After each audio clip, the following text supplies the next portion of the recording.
आगाज़ करता हूँ अल्लाह के नाम से जो निहायत रहमत वाला है। अब भाई इस प्रोग्राम की जो निज़ामत है वो एक मुस्लिम भाई अगर मराठी में कर सकता है तो जो आदमी मराठी है वो कम से कम उर्दू में तो तकरीर रख ही सकता है। मसनद पे फाइज़ मुअज़्ज़िज़ मेहमान और इस जलसे के सदर आली जो औरंगाबाद से वास्ता रखते हैं, जनाब इंजीनियर वाजिद कादरी साहब, जो सेक्रेटरी है इस मस्जिद परिचय विभाग जमात इस्लामी हिंद महाराष्ट्र के, मसनद पे फाइज़ मेहमान खुसूसी जनाब प्राचार्य डॉक्टर दिलीप जी काळे, जो कि इस विश्वविद्यालय यानी यूनिवर्सिटी के अध्यासन प्रमुख है, जो संत गाड़के बाबा के नाम से चलाया जाता है। दूसरे मेहमान खुसूसी जनाब पवार साहब, यहाँ मौजूद कुछ ही शहरों में जो कानूनन सिपह सालार जिनको कहा जाता है और समाजी निज़ामत को कायम करने के लिए सरकार द्वारा जो कानूनी सिपह सालार जिन्हें हम कह सकते हैं, ऐसे जनाब नवीन चंद्र जी रेड्डी साहब जो कि कुछ ही पलों में यहाँ पर हाजिर होने वाले हैं। मैं अपने आप को खुश नसीब समझता हूँ कि आज इस रमज़ान ईद के लिए जो सद्भावना सम्मेलन आज मस्जिद तौहीद में जो मुनक्कीद किया गया है और मुझे यहाँ पर मेहमान खुसूसी के मौके पर जो शिरकत यहाँ पर दी, सबसे पहले मैं सभी आला अराकीन जो इस जमात इस्लामी के हैं उनका सबसे पहले शुक्रिया अदा करना अपना अव्वलीन फ़र्ज समझता हूँ। भाई साहब, मैं ये बताना चाहता हूँ कि मेरी मादरी ज़ुबान मराठी है, इसलिए मेरी तलफ़्फ़ुज़ की अदायगी या अल्फाजों की पेशकश की वजह से कहीं ज़ेर ज़बर पेश जज़म या तजदीद की गई गलती नज़र आती हो तो भाई टकराव मत होने देना, क्योंकि माहौल बाहर टकराव का है और ऐसे समय में टकराव के माहौल में अगर हम सद्भावना सम्मेलन ले रहे हैं तो ये अपने आप में एक अलग बात है। इसलिए भले ही ताली न बजा सके लेकिन दिल से हक है, ये बात हम यहाँ बोल सकते हैं,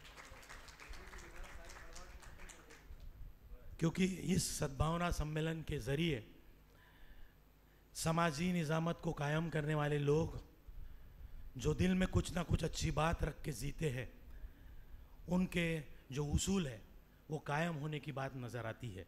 और इसलिए यहाँ के जितने भी आला अराकीन हैं जिन्होंने पहल रची है कि लोग आने चाहिए, लोगों के साथ में वास्ता होना चाहिए, राब्ता बढ़ेगा तो कुछ ना कुछ बात बढ़ेगी, और राब्ता ही नहीं रहेगा तो दिल में कहीं ना कहीं खलल पैदा हो सकती है, और ये अगर पैदा नहीं होना चाहिए तो राब्ता होना चाहिए। और इसी ज़रिए ये सद्भावना सम्मेलन ये अपने आप में एक बहुत बड़ा पहल है। इसलिए मैं सभी आला अराकीन का यहाँ पर शुक्रिया अदा भी और उनकी कामयाबी के ऊपर यहाँ पर उनका धन्यवाद भी अदा करना अपना अव्वलीन फ़र्ज समझता हूँ। दोस्तों, मैं वाजिद साहब जो कि औरंगाबाद से वास्ता रखते, बाकी लोग तो यहाँ पर लोकल हैं, अपने अतराफ़ के लोग हैं, अपने अतराफ़ के लोगों को यहाँ की बातें मालूम है, लेकिन वाजिद साहब मैं आपको बताना चाहता हूँ कि 2012 में मरहूम कृष्ण कुमार साहब जो कि यशवंतराव चव्हाण महाराष्ट्र मुक्त विद्यापीठ के मरहूम वाइस चांसलर रहे, जो कि ओएसडी थे रासू गवई साहब के, उन्होंने एक बात कही कि हम अपने यूनिवर्सिटी के लिए और क्या कर सकते। मैंने उनको एक बात रखी, चूँकि आज मरहूम हो चुके हैं, उनको मैंने 2012 में बात बताई कि हम मालेगांव नासिक से कितना दूर है। आज सेल्फ फाइनेंसिंग यूनिवर्सिटी होने के बाद कई सारे वालिदैन ऐसे हैं कि जिनकी निजी और माली और माशी हालत निहायत ही कमज़ोर है। वो दीनी तालीम की अहमियत को समझते हैं, लेकिन दुनियावी तालीम की अहमियत को समझते हुए भी अपने बच्चों को दुनियावी तालीम मुहैया नहीं कर सकते। तो क्या हम यशवंतराव चव्हाण मुक्त विद्यापीठ, भले ही वो मराठी के लिए चलता हो, क्या हम हमारे जो उर्दू मीडियम के बच्चे हैं उनके लिए कुछ नहीं कर सकते? उन्होंने कहा हम क्या कर सकते हैं। मैंने उनसे पहल किया, मैंने बोला मैं इस अतराफ के जितने भी दीनी तालीम के आलिम और उलमा हैं, मैं उनसे गुजारिश करूंगा कि एक बार आप सिर्फ यहाँ पर आइए और हम जो बात रख रहे हैं वो समझने की कोशिश करें। अगर आपको अच्छा लगे तो आप उस बच्चे को दुनियावी तालीम की अहमियत को समझते हुए उसे भेजिए, हम उसको पढ़ाई और लिखाई के माध्यम से कुछ ना कुछ अच्छा बनाने की कोशिश करेंगे। वाजिद साहब, मैं बताना चाहता हूँ कि हमारी सोच वो थी कि एक मस्जिद स्थापन करने के बाद में ज़कात के बाद कितने आलिम, कितने हम हाफिज़, कितने मुफ्ती हम पैदा कर सकते और उनके लिए रोज़मर्रा की गुज़र बसर करने के लिए उनके पास क्या है। तो अगर वो किसी के ऊपर डिपेंडेंट बन के रहते हैं तो ज़िंदगी में वो कामयाबी की मंजिल पर नहीं पहुंच सकते। ये बात सभी आलिम उलमाओं को पसंद आई और उन्होंने कहा कि दूध में अगर जहर की बात न हो तो दुनियावी तालीम की अहमियत हम भी समझते, आप चालू करिए। वाजिद साहब, मैं बताता हूँ कि यहाँ पर 4 खंबे का इलाका है। हमारे यहाँ पर इरफान भाई थे, अभी नज़र नहीं आ रहे। यहाँ पर अनवर सिद्दीकी साहब है, हमारे मज़हर अली साहब है। हम 12 रुपए का ऑटो लेकर टांगे पर पोंगा लगाकर ये 4 खंबे के इलाके में घूमते थे। सबसे पहले 2012 में सिर्फ 12 बच्चों ने उनकी टीसी और हमारे हाथ में दिया। 12 बच्चों से शुरुआत होने के बाद ये सिलसिला ऐसा बढ़ा कि पूरे महाराष्ट्र में जिन वालिदैन की निजी माली और माशी हालत निहायत ही कमज़ोर थी और जिनके बच्चों ने दुनियावी तालीम की अहमियत को छोड़ दिया था, आज वही बच्चे 70,000 से ऊपर मुसलमान बच्चे आज डिग्री लेकर, यशवंतराव चव्हाण मुक्त विद्यापीठ की डिग्री लेकर खुद ही एतमाद लेके आज समाज में गुजर रहे। लेकिन एक सोच होती है, यहाँ पर पवार साहब भी है। पवार साहब, ये मालूम है, ये भी हमारे साथ में कोर्ट के केस में थे। लेकिन कुछ करने के लिए एक राह होनी चाहिए और एक रहबर भी होना चाहिए, ऐसा कहा जाता है। हमें राह तो अच्छी मिल गई थी, रहबर खुदा ना खास्ता मरहूम साहब जो थे आज वो देख नहीं पाए, लेकिन वो भी खुश होंगे कि इतने सारे महाराष्ट्र में इतने सारे सेंटर खुलने के बाद जिनमें कुछ ना कुछ अच्छे कौशल्य थे, तालीम की ज़रूरत जिनको थी, आज उनको तालीम के साथ ट्रांसपोर्ट के लाइसेंस से लेकर सब कुछ चीज़ें उनको मुहैया हो रही है।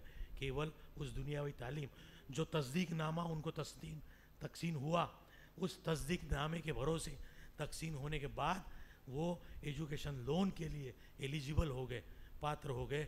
और ऐसे तकरीबन पूरे महाराष्ट्र में 70 से 80 हज़ार बच्चे आज यशवंतराव चव्हाण महाराष्ट्र मुक्त विद्यापीठ की डिग्री लेकर समाज में आ रहे।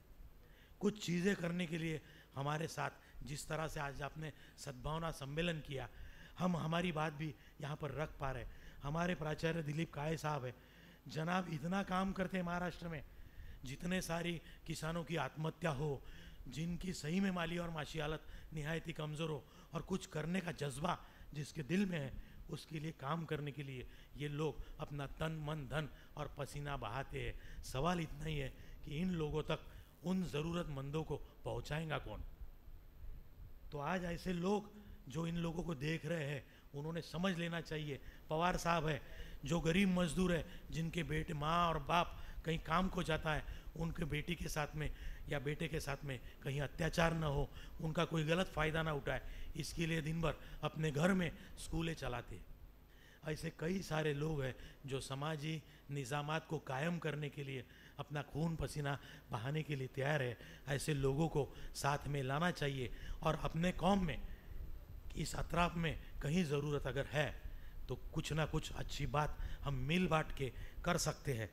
मैं आज इसलिए भी रफ़ीक साहब और लईक भाई का यहाँ पर शुक्रिया अदा भी अदा करना चाहूँगा कि उन्होंने इस मस्जिद तौहीद जिसका नाम है, मैं अगर गलत नहीं हूँ, बड़े बुजुर्ग साहब यहाँ बैठे हैं, तौहीद का मतलब होता है वहाद। वहाद ये जो अरबी शब्द है उससे तौहीद शब्द का निर्माण हुआ है। वहाद का मतलब होता है यूनिफाई करना, एकजुट लाना। आज ये सद्भावना सम्मेलन जो यूनिफाई करके अलग अलग मज़हबों के लोगों को एकत्रित करके ला है, वो भी इस मस्जिद तौहीद में, ये अपने आप में काबिल तारीफ़ बात है वाजिद साहब। इसलिए भी लईक भाई रहे, रफ़ीक भाई रहे, आप सभी लोग यहाँ के आला अरकान, ये मैं ये कहूँगा कि मैं उनका शुक्रिया अदा करूँगा कि उन्होंने मस्जिद तौहीद में आज इस कार्यक्रम को आयोजित किया है। रमज़ान ये इत्तेहाद और मोहब्बत का पैगाम लेके आने वाला मुक़द्दस महीना है, ऐसा कहा जाता है। अगर मैं गलत नहीं हूँ तो कौमी हम आहंगी जिसके ज़रिए होनी चाहिए। कौमी हम आहंगी का मतलब होता है कि हमारे आसपास में जितने भी अलग अलग मज़हब के लोग हैं उनको एकत्रित लाना, जिसे हम कौमी हम आहंगी बोलते हैं। हमारे प्रदीप पटेल साहब भी वहाँ पीछे में बैठे, वो बड़ा अच्छा जायज़ा हर चीज़ का लेते हैं। बहुत लोगों के लिए भी प्रदीप पाटिल साहब और उनके साथ में आए हुए सभी भाई लोग सब काम करते हैं। सवाल इतना ही है कि मेरी नज़र अभी उनके ऊपर पड़ी जब मैंने कौमी आहंगी की बात की, क्योंकि कौमी हम आहंगी जहाँ रही वहाँ प्रदीप पाटिल सर और उनके साथ में रहने वाले जितने भी दोस्त हैं वो दावत के साथ में तो पहुँचते हैं, लेकिन कई बार अगर दावत भी नहीं मिली तो कोई दावत का इंतज़ार नहीं, कौमी हम आहंगी हमें लानी है, इसलिए भी कोशिश करके भी वो पहुँचते हैं। आज यहाँ पर ये खुशी का और शुक्रगुजार का मुक़द्दस मास, जिसमें इस महीने में हम सब लोग एकत्रित आए हैं और जिसमें इंसान के सब्र, उस सब्र के साथ प्यास को समझने का मौका भी आमादा करने वाला ये मुक़द्दस रमज़ान का महीना है। और इस महीने में हम सब एक फ़जीलत के साथ में कहीं ना कहीं इस मुक़द्दस मास में आगे चलते हैं। हमें क्या फ़जीलत मिलती है इस रमज़ान में, अगर ये देखा जाए तो मैं अगर गलत नहीं हूँ तो हमें फ़र्ज़ इबादत और तक़वा सब्र इसी मुक़द्दस महीने में हासिल होता है। और इसलिए भी रमज़ान हम लोग अगर साल में एक बार करते हैं तो भले ही भूखे प्यासा साल में ना रहे तो चलेगा, लेकिन इंसानियत और लोगों के लिए अच्छी बात हम साल भर भी करें तो साल भर भी रमज़ान हमारे साथ में है। उसके लिए रमज़ान माह ने या अल्लाह ने ये किसी को नहीं बोला कि अच्छे और नेक काम केवल एक ही महीने के लिए करो। भले ही भूखे प्यासा नहीं रहता है तो चलेगा, लेकिन अच्छे काम, नेक काम हम अगर साल भर करते रहे तो साल भर भी हम रमज़ान अच्छी तरीके से और अच्छी तरीके से भी मना सकते हैं। इंसाफ, मसावाफ और समाजी इंजिमाम का जो इजाफ़ा है वो इसी मुक़द्दस मास में होता है, ये भी कहा गया है। और इसलिए भी रमज़ान का ये मुक़द्दस मास हम लोग अगर अच्छी तरीके से करते हैं तो आने वाले दिनों में सरफियत, खुदगर्जी और समाजी अदम को मुसावात करने के लिए हम यकीनन कोशिश आने वाले दिनों में कर सकते हैं। जाते जाते दो जुमले में बताने चाहता हूँ कि ये हम सब किसके भरोसे करें। एक बार क्या एक वाक़या है साहब कि अपने मुल्क के ऊपर बहुत बड़ी आपत्ति आ गई थी। तो वजीद साहब, आपत्ति आने के बाद में क्या होता है, तो गवर्नमेंट एक न्यूज़पेपर में इश्तिहार देती है और इश्तिहार के में करती है कि भाई मुल्क पे आफत आ गई है, आप जो लोग मुल्क के लिए लड़ना चाहते हैं वो आप सामने आ जाए। अब 2, 4, 5 हज़ार नौजवान मुल्क के हिफाजत के लिए सामने आए। अब सामने आने के बाद आपको तो मालूम है कि पुलिस में कोई गोला फेंक के बताओ, कोई भाला फेंक के बताओ, कभी दौड़ के बताओ, इस तरह के कुछ ना कुछ वहाँ पर चीज़ें होती है। तो इंटरव्यू चालू हो गए, भाई मुल्क को बचाना है, तुम क्या कर सकते हो? गोला फेंक के देखा, चलो सिलेक्ट। तू क्या फेंकता है? भाला फेंक, चल सिलेक्ट। ऐसा करते करते 3-4 दिन एक नौजवान बड़े शांति के साथ में धूप और प्यास की फिक्र न करते हुए लाइन में खड़ा रहा। वो ऑफिसर की नज़र पड़ी, वो ताज्जुब में रह गए कि भाई 3-4 दिन से ये भूख और प्यास की परवाह न करते हुए ये बच्चा मुल्क के हिफाजत के लिए 4 दिन से खड़ा है, चलो अब इसका इंटरव्यू लिया जाए। जब उसका इंटरव्यू आ गया, उसको पूछा गया, वाजिद साहब आप यकीन नहीं करेंगे, उसको पूछा गया, गफ़ार साहब, रफून भाई, कि आप गोला फेंक सकते हैं? बोले साहब मैं ज़िंदगी में सच बात बता रहा हूँ, अल्लाह की कसम मैंने आज तक गोला भी देखा नहीं, फेंकने की तो बात ही दूर हुई। चलो भाई तू गोला नहीं फेंक सकता, कम से कम तूने भाला फेंका होगा। तो सही बात बताओ, बोले साहब मैं इतने छोटे से गांव में रहता हूँ कि वहाँ भाला वाला कुछ नहीं मिलता, मैंने भाला भी नहीं फेंका। अरे चल यार, बोले इतने दिन से तू खड़ा है, इतने धूप छाँव में बगैर प्यास के खड़ा है, कम से कम दौड़ के बता। बोले ज़िंदगी में इतनी अच्छी माली माशी हालत थी तो हमारे वालिदैन ने कभी मेरे को अपने आटे का चक्की पर भी नहीं भेजा। बोले दौड़ने की बात दूर रही, मैं दौड़ भी नहीं सकता। तो आप यकीन नहीं मानेंगे, उसके बोला भाई तुझे को मुल्क के लिए हिफाजत के लिए बुलाया, तू 3-4 दिन से भूख प्यासा होते हुए धूप में खड़ा, तू खड़ा काहे के लिए? तो बोले साहब मैं इतना ही बताने के लिए खड़ा हूँ कि मेरे भरोसे मत रहना।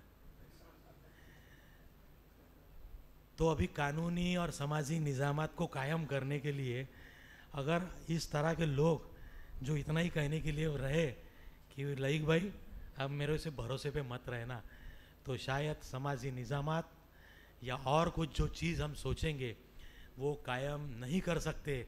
और इसलिए भी लाइक भाई, रफ़ीक भाई, आप खुशकिस्मत है कि आपके पास भरोसा रहने वाले लोग हैं, जितने हैं वो दर्दी है। इसलिए गर्दी नहीं रही तो चलती, दर्दी लोगों का रहना ज़रूरी है। और इसलिए ये कामयाब लोग जो है ये इसी मंजिल पर पहुंच सकते हैं जो दर्दी होते हैं। कुछ चाह लेके जो गुज़रता है उसी को राह मिलती है, और राह को अगर रहबर सही मिलता तो मंजिल जो पाता है वो मंजिल मिलता है। इसलिए किसी ने कहा है कि नींव के पत्थर को तराशा नहीं जाता, नींव के पत्थर कभी तराशे नहीं जाते, जो तराशे जाते हैं वो मीनार बन जाते हैं। आने वाले दिनों में इस मुल्क में हम सब रहने वाले कौमी हम आहंगी के साथ में एक मुस्तकबिल अच्छा रोशन करने के लिए अगर साथ चलते हैं तो आने वाले दिनों में हम यकीनन एक अच्छा मंजिल और एक मकसद के साथ में आगे बढ़ सकते हैं। एक बार की सिर्फ बात बताऊंगा कि एक घर में बहुत आग लगी थी। उस आग लगने के बाद एक परिंदे का घोंसला उस आग में जल रहा था, लेकिन परिंदा, बड़ा परिंदा, वहाँ से उड़ के बाहर था। तो कई लोग उस आग को बुझाने के लिए पूरी बका कोशिश कर रहे थे, कई लोग पानी डाल रहे थे, कोशिश कर रहे थे, लेकिन आग कहीं पर पकड़ थमने का नामो निशान नहीं था। उस समय जिसका घोंसला था वो परिंदा भी अपने चोंच में पानी लेकर उस आग को बुझाने की नाकामयाब कोशिश कर रहा था। कई लोग आके बोले, पड़ोसी, अरे भाई हम इतने देर से इस पानी से इस आग को बुझाने की कोशिश कर रहे हैं, तू तो छोटा सा परिंदा, तेरे चोंच में पानी भी कितना आएगा और तू क्या कोशिश करेगा? उस परिंदे ने दिया हुआ जवाब जो वाजिद साहब है वो हमने याद रखना चाहिए। उस परिंदे ने एक ही कहा, भले ही मेरे चोंच में पानी कम आता हो, मैं आग बुझाने की कोशिश कर रहा हूँ, लेकिन मेरा नाम आग लगाने वालों में नहीं तो आग बुझाने वाला में है। यही मेरी मुकम्मल कोशिश है और इसलिए भी मैं ये कोशिश कर रहा हूँ। आज समाज में जो भी सिपह सालार सियासती सिपह सालार हो, दो मजहबों के बीच में जो टकराव पैदा करने की नाकामयाब कोशिश कर, मैं नाकामयाब इस कोशिश के ऊपर अंडरलाइन करूँगा, जो नाकामयाब कोशिशें कर रही है उनमें हम लोगों ने एक साथ रहकर आने वाले दिनों में इस मुल्क के एकत्रित तरक्की के लिए एक अच्छा तगड़ा जवाब देने की ज़रूरत है। और वो जवाब है इंसानियत का पैगाम लेकर और मोहब्बत दिल में रहकर अगर हम आगे चलते हैं तो सियासती सिपह सालार भी आने वाले दिनों में वो जंग परस्त होंगे और हम जंग जीतेंगे मोहब्बत के नाम से। ये पैगाम आज इस रमज़ान के मुक़द्दस महीने में इस मस्जिद तौहीद हम लेते हैं। इतना ही बोल के मैं एक आखिरी एक छोटा सा, हमारे मित्र है डॉक्टर इनकलाब, जिनकी तरफ से एक छोटी सी कविता है, यहाँ पर पढ़ के मैं अपनी आपसे विदा लूँगा कि तूने पूछी है इमामत की हकीकत मुझसे, तूने पूछी है इमामत की हकीकत मुझसे, हक तुझे मेरी तरह साहबे इसरार करे। तूने पूछी है इमामत की हकीकत मुझसे, हक तुझे मेरी तरह साहबे इसरार करे। है वही तेरे ज़माने का इमाम बरहक जो तुझे हाजिर और मौजूदा से बेजार करे। मौत के आईने में तुझको दिखाकर रुख ए दोस्त, मौत के आईने में तुझको दिखाकर रुख ए दोस्त, ज़िंदगी तेरे लिए और भी दुश्वार करे। देकर ऐसा से जिया तेरा लहू गरमा कर, देकर ऐसा से जिया तेरा लहू गरमा कर, फ़क्र की शान चढ़ाकर तुझे तलवार करे। और फितना मिल्लत बैज़ा है इमामत उसकी, फितना मिल्लत है बैज़ा है इमामत उसकी, जो मुसलमान को सलाती का परस्तार करे। इसी लफ्ज़ों के साथ में आज मुझे जिन अरकानों ने यहाँ पर शिरकत कर एक मौका अपने तकरीर रखने का जो मुहैया किया, अगर मेरी पेशकश में और अल्फाजों की अदायगी में कहीं अगर गलती नज़र आए तो आप बड़े बुज़ुर्ग होने के नाते मुझे माफ़ करिएगा। और इसी पैगाम के साथ आने वाले दिनों में हम अपने मुल्क की तरक्की के लिए एक साथ काम करेंगे। अल्लाह हाफिज़।